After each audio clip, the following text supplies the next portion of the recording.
नमस्कार दोस्तों, धर्म रहस्य चैनल में आप सभी का एक बार फिर से स्वागत है। शेषा वाली कहानी को बढ़ाते हुए आज हम इसके अंतिम भाग के विषय में जानेंगे। तो सबसे पहले हम जानते हैं कि किस प्रकार जब शेषा नागिन और अनंत नाग ने इस चीज की व्यवस्था कर ली कि उसे कैसे अपने माया जाल को रचना है, और उसी चीज को आगे बढ़ाते हुए उन दोनों ने मिलकर उसी स्थान पर जहाँ पर शेषा पहले भगवान शिव के छोटे से शिवलिंग को स्थापित की थी, उस जगह अपना दिव्य शिवलिंग स्थापित किया और उसके ऊपर नागमणि को रख दिया। नागमणि के प्रकाश से चारों ओर बात फैलने लगी। यह बात जब साधु, तांत्रिक और काला नाग को पता चली तो तीनों उस स्थान पर आ गए। तब साधु तांत्रिक ने कहा, हमें इस दिव्य मणि को हासिल करना चाहिए। इसका प्रकाश और शक्तियाँ तो हमारी वाली मणि से भी कई गुना ज्यादा शक्तिशाली है। तीनों कहते हैं, हाँ, यह कोई कठिन कार्य भी नहीं होगा। इस साधु और इस साध्वी स्त्री को यहाँ से हटाना कोई बड़ी बात नहीं। चलो पहले इनसे पूछते हैं कि यह लोग यहाँ पर क्यों और किस उद्देश्य से आए हैं। तब सभी उनके पास पहुंचते हैं। साधु और साध्वी दोनों कहते हैं कि हमें बड़ी गहन और गहरी तपस्या से यह दिव्य मणि हासिल हुई है। हमने माता मनसा देवी को प्रसन्न किया था। तब माता मनसा देवी ने हमें यह वरदान स्वरूप दी है। इसकी विशेषता यह है कि इसे माता मनसा देवी के पूजन के बाद अगर इस पर जो भी चीज चढ़ा दी जाती है, वह शक्ति 1000 गुना होकर वापस मिलती है। देखो, मैं तुम्हें इस चमत्कार को दिखाता हूँ।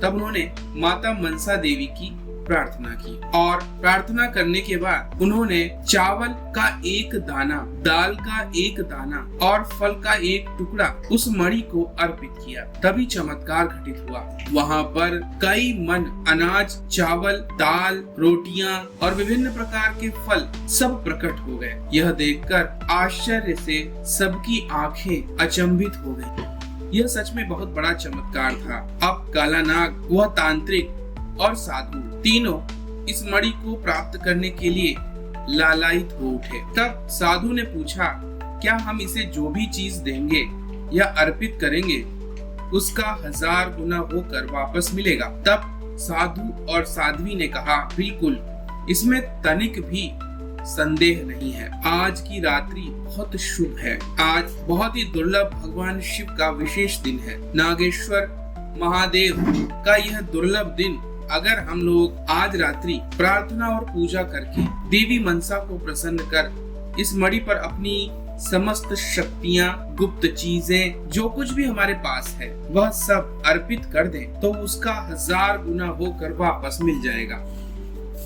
और अगर इस मणि को कोई लेकर यहाँ से चला जाए तो इसकी शक्तियाँ तुरंत समाप्त हो जाती हैं। यह बात सुनकर साधु, काला नाग और तांत्रिक सोचते हैं कि हम तो इसकी चोरी करने आए थे, पर चोरी करना किसी भी प्रकार से उपयुक्त नहीं रहेगा। अब तो इसी मणि के माध्यम से हम 1000 मणियां और प्राप्त कर सकते हैं, क्योंकि इन दोनों के कहे अनुसार यह हर चीज को 1000 गुना करके वापस कर देता है। तो अगर हम उस नागिन की मणि इसे दें, अर्पित करें, तो 1000 मणियां हमें वापस मिल सकती हैं। और यही बातें सोचकर लालचवश तीनों तैयार हो जाते हैं। रात्रि के समय सभी नहा धोकर तैयार होकर साधु और साध्वी स्त्री के साथ उस स्थान पर पहुंच जाते हैं। रात्रि में मनसा देवी की साधना के बाद सभी मिलकर माता मनसा देवी का एक दुर्लभ भजन गाते हैं। जय जय मनसा देवी, मन शक्ति की देवी, तेरी महिमा बेमिसाल, सब पर तेरी कृपा भारी।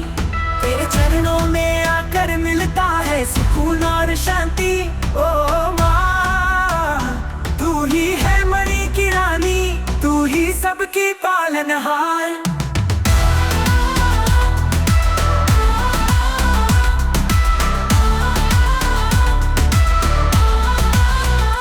तेरी कृपा से जगत में मन में शक्ति का संचार, तेरे आशीर्वाद से ही मिलता जीवन में नया आधार। तू ही है वो मणि जो हर संकट हरती, तू तू ही है वो शक्ति जो हर भक्त को उबारती।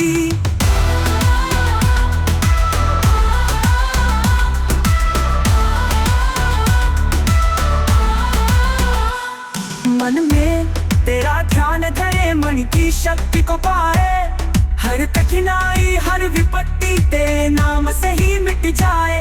ओ मां मनसा देवी तेरा नाम जपे हम बारंबार, तेरी कृपा से ही मिले हमें जीवन में हर सुख अपार। तू ही है शक्ति की देवी, तू ही है मन की माला, तेरे चरणों में झुक कर मिलता है सारा जगत का गान। ओ मां तेरी महिमा गाते हैं, तेरा गुणगान करते हैं, तेरी कृपा से ही मणि में शक्ति पाते हैं। जय जय मनसा देवी मणि में शक्ति की देवी, तेरी महिमा बेमिसाल सब पर तेरी कृपा भारी। तेरे चरणों में आकर मिलता है सुकून और शांति। ओ माँ तू ही है मणि की रानी, तेरा गुणगान करते हैं, तेरी कृपा से ही मणि में शक्ति पाते हैं। जय जय मनसा देवी मणि में शक्ति की देवी, तेरी महिमा बेमिसाल सब पर तेरी कृपा भारी। तेरे चरणों में आकर मिलता है सुकून और शांति। ओ माँ तू ही है मणि की रानी, तू ही सबकी पालनहार।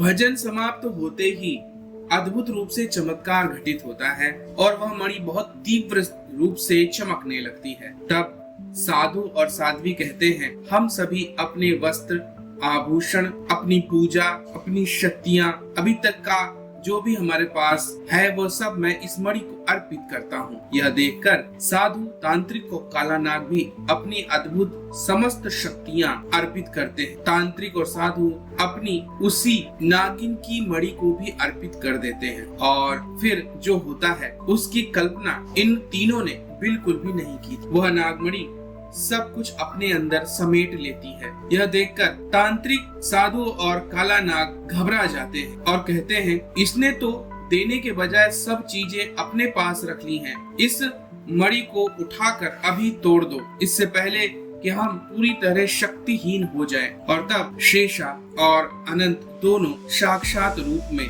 नाग स्वरूप में वहां प्रकट हो जाते हैं। शक्तिहीन तांत्रिक, साधु और काला नाग तीनों के साथ इन दोनों का बड़ा ही भयंकर युद्ध होता है। शक्तियां न होने के कारण तांत्रिक, साधु और काला नाग तीनों ही मृत्यु को प्राप्त हो जाते हैं। नाग और नागिन दोनों बहुत प्रसन्न हो जाते हैं क्योंकि अब उन्हें दोनों मणियां प्राप्त हो चुकी थी। नाग की तो मणि उस स्थान पर पहले से ही विद्यमान थी, अब शेषा नागिन की मणि उसे वापस मिल चुकी थी। इसके बाद दोनों प्रसन्न होकर धरती से नागलोक जाने के रास्ते पर खड़े हो जाते हैं और अद्भुत चमत्कार घटित होता है।